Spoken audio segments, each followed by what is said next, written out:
We're going to talk about the business development process, a suggestion that many of you brought up. So we're very happy that we can bring you this. If you're new to this, I am Lucia Piseddu. I'm the founder of the BD School, which is the leading educational platform entirely dedicated to business development. And we are on a mission to create the next generation of business development pros using the power of knowledge. How we do that? In three ways. We do it with content. So if you check all our social media channels, YouTube, Spotify, LinkedIn, you're going to find a lot of content, articles, videos, podcasts, you name it. We have it. Of course, we provide live training. In particular, I recommend you check the certification program. And then finally, we have a one-on-one coaching program as well. So if you prefer a more individualized approach, that is also something that we can provide to you. Now, let's move on. Of course, check out thebdschool.com if you're interested in knowing more. But let's get into today's topic, which is the business development process. We're going to start talking, first of all, about what is business development really, and then we're going to dissect the business development process.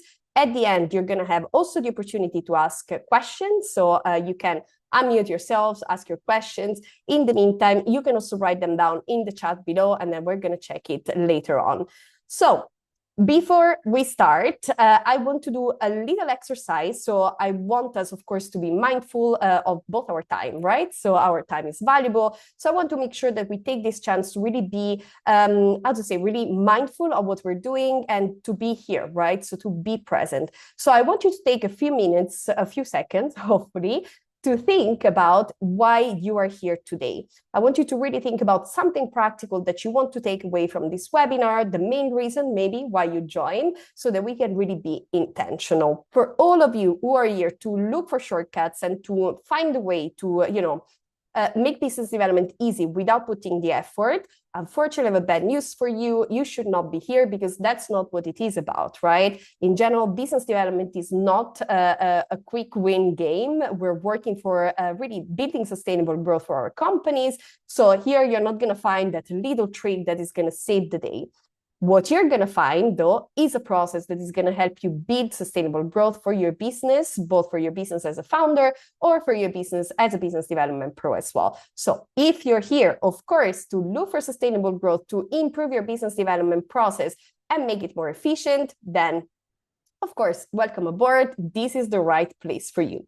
Now, this process I'm going to share today is the exact process that we teach in the business development certification program. So you take a little sneak peek of what we do in the training. I saw there are some of our students here. So afterwards, if they want, they can introduce themselves and talk a little bit about that. You can ask for information. But of course, the process is this one. Now, this process is going to help you, or at least many of our students tell us that usually they get much better success rate, up to 86% success rate with a structured BD approach, which means it is not about the guesswork. It's not just about doing random tactics and hope it works. That's not the case. It is actually about structuring your approach and not doing these random activities, but doing tactic strategies because you have data that back that up. They also report 40% of cost reduction because we're going to use a smart experimentation process, which is going to help you reduce the waste when you're doing this type of activities. And then finally, of course, you're going to save up to 65% more time because, again, we don't want to focus on tactics, strategies that maybe work. We really want to focus on the activities and ideas that we think are going to work. Of course, not always 100%, but obviously we want to increase that chance. Now, let's move on to what is business development. Obviously, if you follow the BD School for a while, you know that I'm very passionate about one topic in specific, which is the eternal fight between business development and sales, right? So many people think that business development is sales, that is marketing, that is this, that is that. That is not my position at all. And that is also not your position if you're here, I guess, because when we're talking about business development, we're not talking about going after specific client or specific opportunity. What we're doing in business development in reality is actually a structured problem-solving exercise that helps us uncover challenges, find opportunities, and of course, drive long-term sustainable growth. This is what we want to do in BD. It's not only about finding clients. Obviously, clients are an important element of our business. Without clients, we cannot really grow. However, business development is about the way to get to these clients, right? Or what it is that we can provide to our clients so that we can find more of them, right? If we go after specific clients or specific opportunities, then we're talking about sales, and it's a little bit different of a process. Now, what is our goal as business development pros? Obviously, to find opportunities, which is all what we're going to talk about today. So we're going to talk about the process to find these growth opportunities and generate long-term value for our companies. Now, when we're talking about the business development process, I know that many people, and we have the same, you know, when people come to our training, they tend to focus a lot on the latest part of the process, which is, okay, but I want to do cold outreach. I don't know how to do cold outreach, or my cold outreach is not working and I don't get leads, or yeah, we try to go to events, but it doesn't work, you know. So that is only the last part of the business development process. But the business development process starts way before, and it starts with a lot of homework that you have to do if you want to be successful in business development. Now, in itself, the business development process is not that complicated. There are actually just 4 main steps. The first one is positioning, then we have research, experimentation, and obviously scaling up. What is positioning? Positioning is all about understanding the position that our company covers in the market, which obviously is made of our vision, our mission, our values, our products, our offers, our services, right? It's really about how we want people to perceive our company. Now, obviously, we can do 2 things. Either we don't take care of this process, and then the market is going to do it for us. The market is going to decide how they perceive us, or we can be in control of it. Now, when it comes to positioning, there are 2 cases. Either you're a founder. If you're a founder or a manager, someone in management of the company, you obviously have all the freedom, right, to decide how you want to position yourself. The second case is you're an individual contributor, you're a business development professional working for a company. In that case, maybe you don't have the authority to change your positioning, define values, vision, and so on, but it is your responsibility to know about these things. So first thing you should do when you enter in a company is to understand all these elements.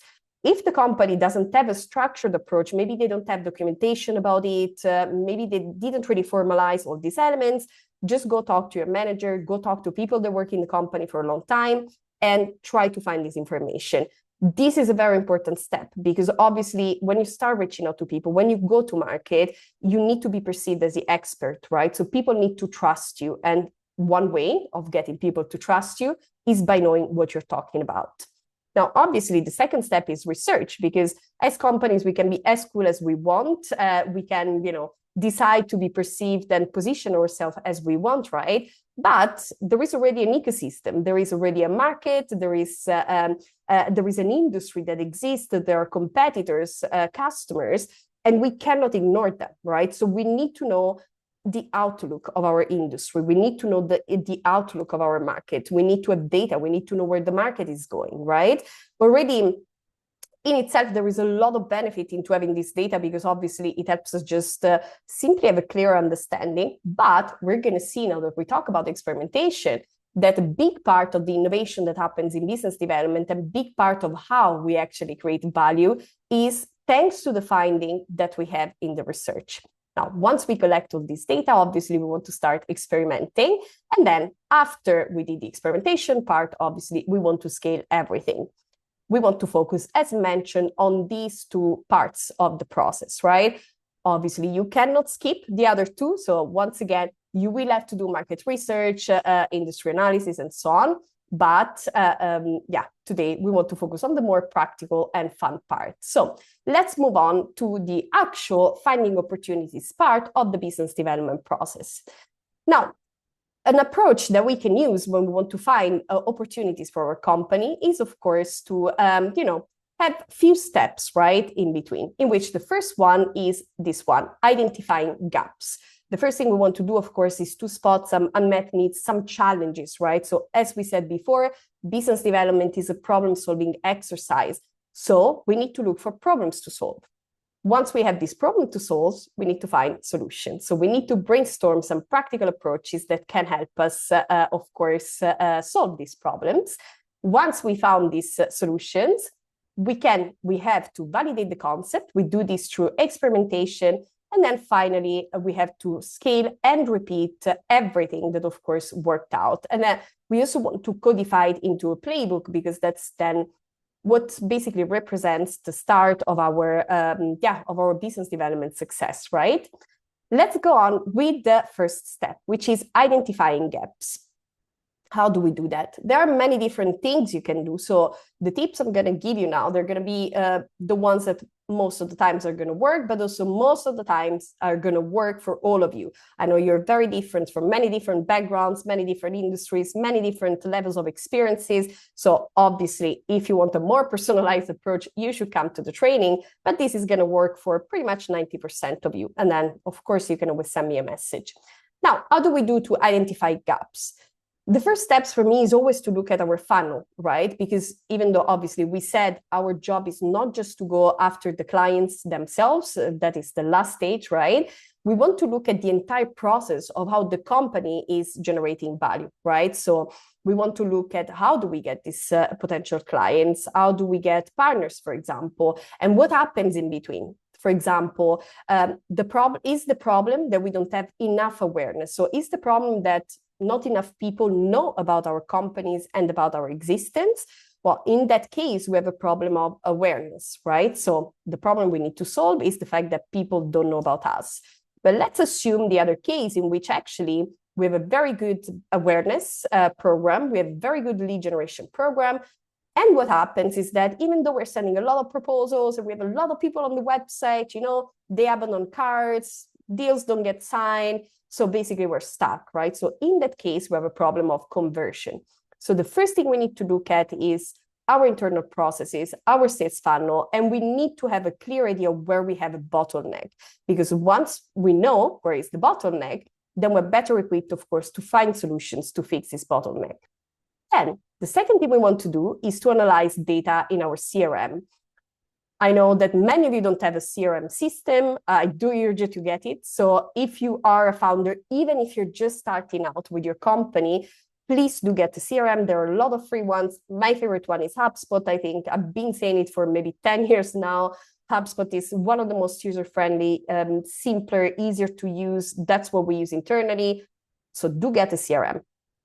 But if you don't have it, and if you don't have the authority of getting a CRM, or you tried and your boss told you no, that's okay. What you can do is to go talk to other people that made deals, maybe your manager, could be your colleagues that are there for a long time, the founder of the company, the CEO. Talk to people. You need to understand what is happening in your business. You need to understand whether you get enough clients or not, whether you generate enough revenue or not. How do you generate the revenue? Is it through direct sales? Is it through partnerships? Is it through referrals? Is it through new product development? How do you generate value at the moment for the company? So look at the data and always start from the first ones. For example, if you have a problem of, let's say, awareness, or maybe let's say conversion. So you get a lot of opportunities, but you don't manage to close anything. Like all the potential partners say, yeah, but then nothing happens. Or you have a lot of clients, yeah, but then they don't get it, right? You need to ask yourself why. What are the reasons why they are not converting? In CRM, you usually find this data. If not, again, you can ask your colleague and say, okay, what happened with this partner? Like they seem so excited, but what did they tell you in the call? You want to know. You always want to start from the data. Then, of course, you need to research your market. That is a very important step that many people, unfortunately, still today skip altogether. That is a big mistake, because if you don't have, if you don't know what is happening in your market, right? If you don't know about the trends, if you don't know about new technologies, new innovations, you're just simply going to lag behind. That's as simple as that, right? So you're just going to ignore that there is something happening. And because of that, you're just not going to take action when it matters the most. Then last way, let's say, to identify gaps or opportunities or, innovations that you could bring to the company is, of course, to piggy bank on your competitors. So what you can do is simply like pick your top 5 competitors. You go check their websites, you go check their social media profiles, you go check everything basically about them, and you try to find opportunities, right? So maybe you notice, for example, that your competitors are all on a specific social media platform. Let's say they're all on YouTube, and you're not. And you notice that on their YouTube channel, they have like 60, 100,000 like followers, subscribers, and they post a lot of videos, and all the videos get a lot of views. And in the meantime, you're not on there. And maybe you're not on LinkedIn, and maybe you're not on any social media, right? And they say, wait a minute, why are they on YouTube? Maybe our audience is on YouTube, so maybe I can give it a try. So your competitors are a great source of stress, but also a great source of opportunity. So you can go check them out and try to find some ideas. Now, once we identify these gaps, right? So the problems that are preventing our company to grow, it's time, of course, to move to the next step, which is ideate solutions. So what we want to do is obviously to brainstorm some ideas. I'm a huge fan of a collaborative approach, which means ideally you always brainstorm with someone else. But let's say you're a founder, you're just starting out, you don't have anyone to brainstorm with, right? So what do? Well, there are a few things you can do. You can talk to your friends. You can talk to mentors. You can just get mentors. You can talk to other experts. So you can always find someone that is willing to help you out and to basically just listen to your idea, give you some feedback, or maybe give you some ideas, right? It can also be your clients. Just last week, actually, I launched a new podcast with one of our students called AI to Go Podcast. I will put the link below so you can go check it out.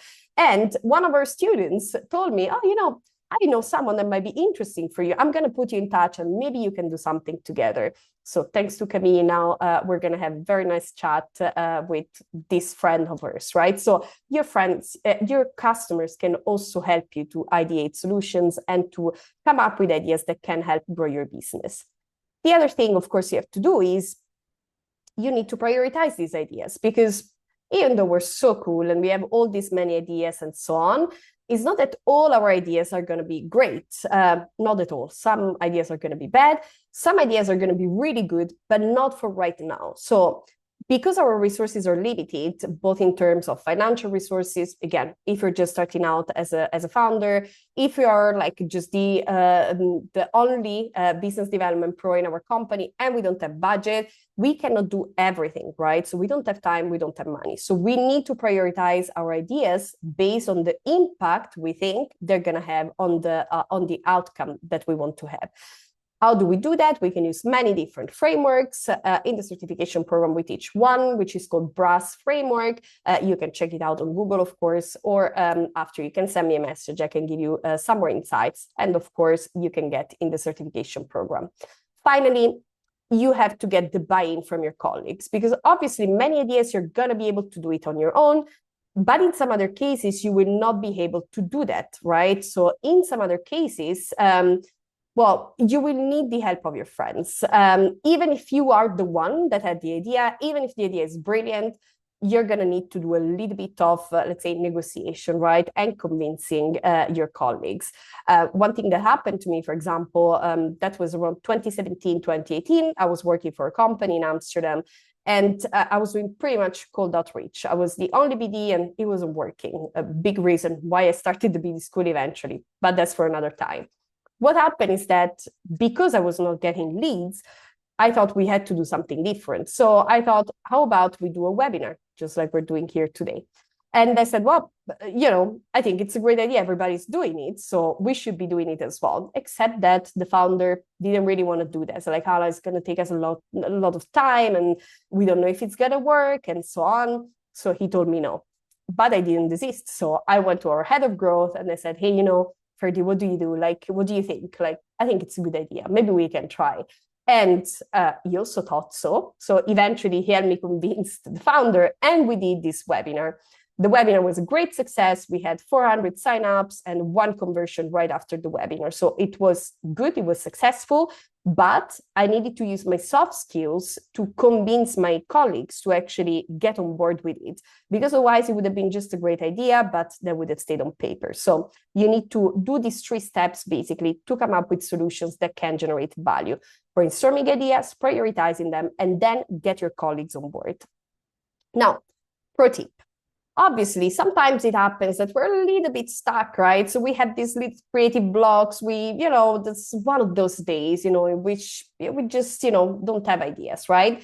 So what we can do, obviously, we can ask our best friend, the AI. So we can ask, of course, to ChatGPT, Perplexity, but there are so many others. There is Claude, there is so many other tools that we can try.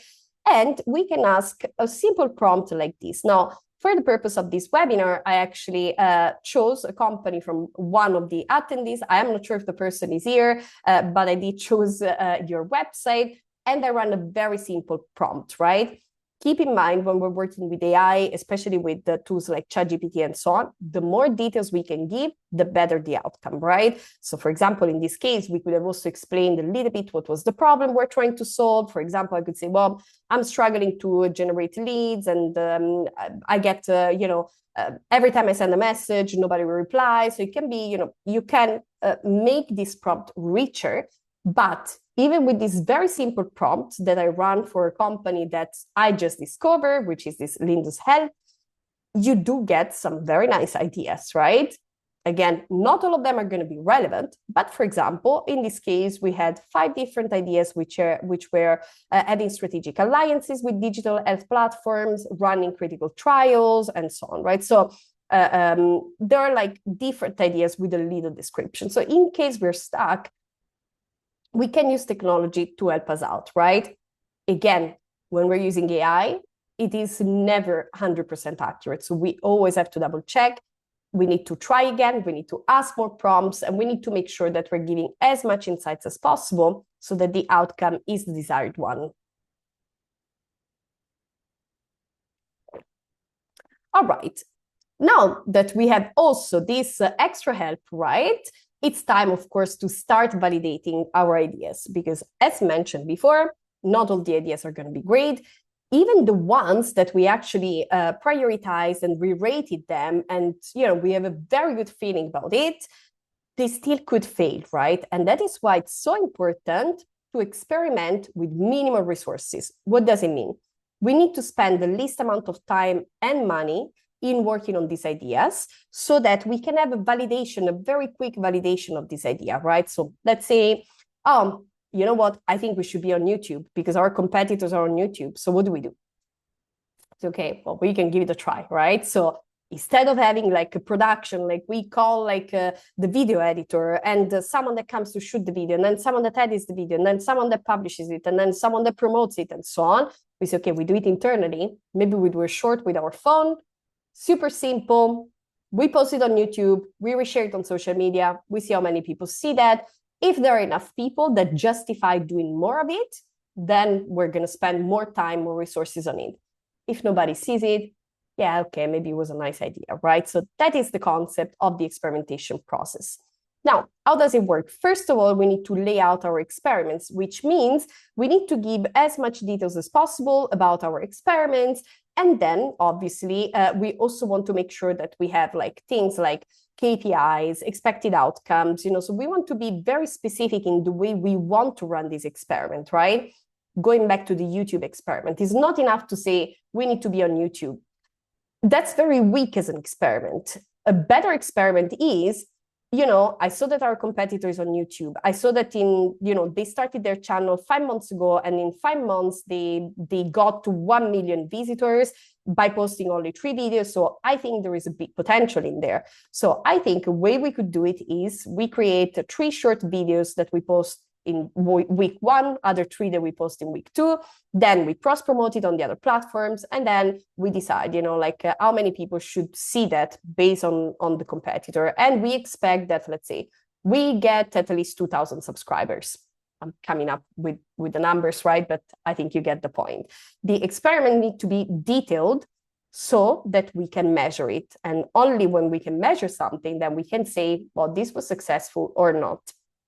Now, we need to execute fast, right? So in the famous YouTube experiment, you want to spend maximum 2 weeks on it. 2 weeks, maybe 1 month, right? If it's really necessary. But you want to execute fast. Why?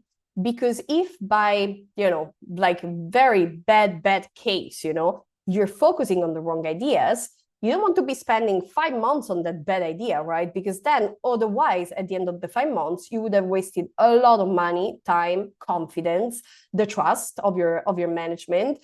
You're not going to be credible anymore, right? So part of being a good business developer is also understanding, first of all, like what are the opportunities to pursue, but also how to do them in an efficient way that is going to cost you the least resource possible, but that can potentially generate a lot of value in the future. So it's not about, that's what I said at the beginning, right? It's not about having a shortcut, right? It's about playing smart and playing on the ideas that we believe are going to generate value, but we have to do it in a smart way, which means we need to do it fast. Then we need to measure everything because, again, if we don't measure what we're doing, it simply doesn't exist. Now, many times, for example, our students come, many of them do cold outreach because a big part of what they have to do is lead generation. And then, yeah, but like it doesn't work, like cold outreach doesn't work. So then I start asking questions. I say, okay, look, how many people did you reach out, let's say, last month? It's like, oh, yeah, actually, we don't track that. I'm like, okay.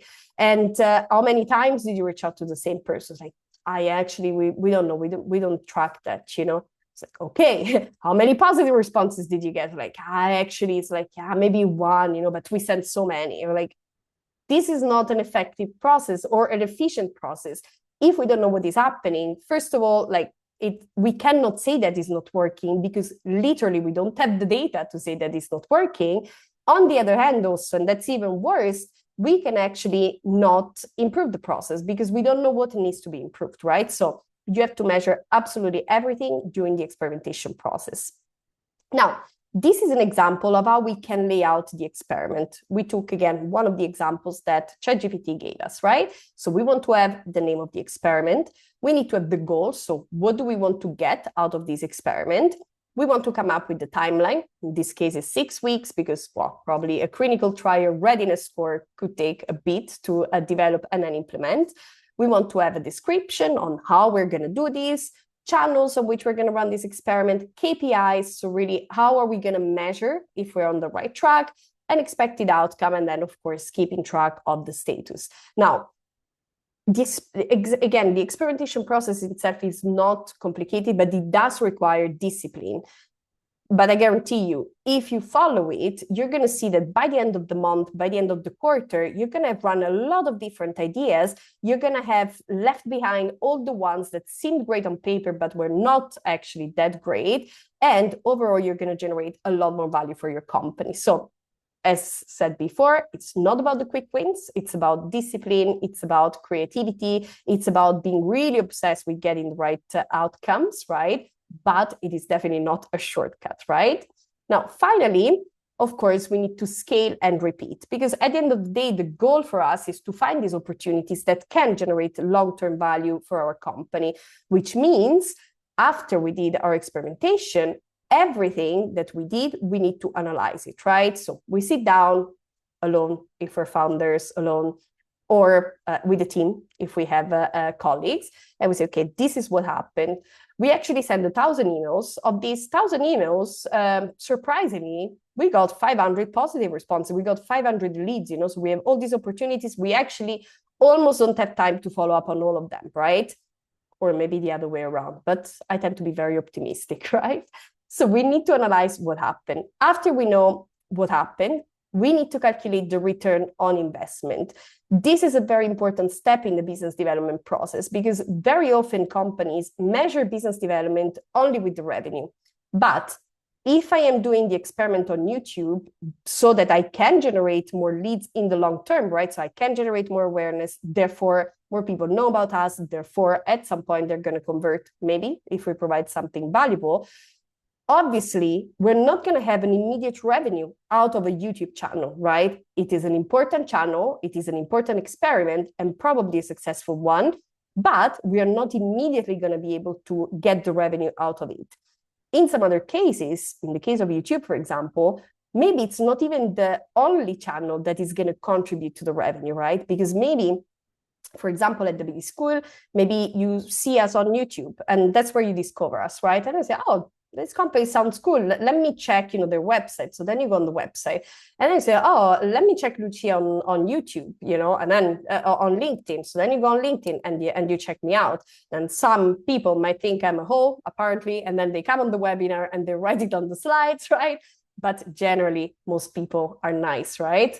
But again, there isn't a direct, connection. So we cannot only measure the revenue.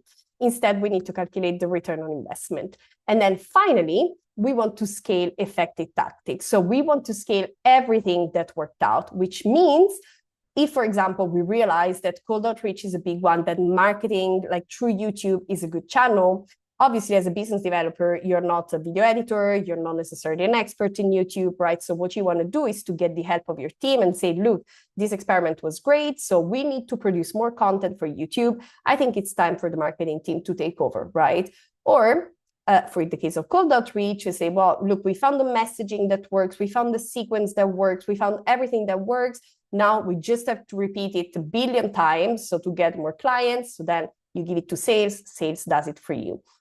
And most important, so when you do the scaling up, right? So when you scale up these activities, you need to build your playbook, which means you need to write a very specific set of tasks, processes that are going to help of course, your colleagues to actually do a great job, right? So very important that you codify your knowledge. Now, because this, of course, is going to help them to be more effective, right? Now, the process finishes here. Does it finish here? Not really, because then what you have to do is you just start repeating the same process all over again. You look for a problem, you ideate solutions, you rank them, you execute them, and then whatever works, you scale and repeat. And that is it actually for the business development process. So as you can see, it's not that complicated in terms of steps, right? So it is pretty straightforward, right? So it's a little circle of life, let's say, in which we find solution to problems that we have, and then we find new problems, we solve new problems. Now, the problem, ironically, is that, of course, it's difficult sometimes to do all this process because sometimes, especially if we're individual contributors, maybe we are, bombarded with so many different tasks. So it's really difficult then to spend time on new initiatives, right? Maybe we have a boss that says, no, you don't do the webinar. You're just going to keep sending emails, even when that doesn't work. And that happens very often, right? So how can you solve this problem? Well, you can solve this problem by focusing like 80% of your time on what works, what the company wants, and 20% of your time on these different initiatives that are going to generate value, that are going to bring a lot of trust to you and credibility to your abilities as a business development pro, but they need a little bit more time. So basically, you need to build up your credibility within the company. And the only way to do that is by starting these initiatives little by little, picking your battles, making it a success story, and then just keep creating these success stories. And in the meantime, of course, working on what already works for your companies. I did not mention that, but at the end, after the webinar that we hosted now maybe 6-7 years ago with that company, my boss actually did bring me a bottle of champagne. So I was really happy. And then the webinars were actually part of the content strategy. So then the content team took over, and then they were doing webinars every month. So everyone, that is it. So before we get into the Q&A session, for those of you who are live, of course, if you want to get a professional certification as a business development pro, we have a little news, which is as things are getting busier and busier, we actually need to change a little bit the way we do things so that we can accommodate more of you, so we can help more of you. So from today, actually, you can take the business development certification program both as individual as it is currently, which means you get the attention of the trainer only for you. Everything is hyper customized to you. But if you are someone that is, is a little bit more willing to be with other people, right, and really values peer learning and, just like learning from other people as well, then probably the group training could be a right option for you. The group training is usually very small, so 5 to 6 people maximum. So we still have the personalized aspect of the course, but of course, also financially is a little bit less heavy in case you have to pay it on yourself. And then again, you have the big benefit of working with other business developers from all over the world. We train more than 600 people as of today in the last 6 years from pretty much any side of the world, every industry. So if you're interested, you can check out this link or this QR code, or of course, just send me a message. Now, that was it for today. So for all of you watching this webinar later on YouTube, thank you so much for watching. Make sure to subscribe and hit the notification bell so you don't miss any of other weekly uploads. And in the meantime, I'll say goodbye.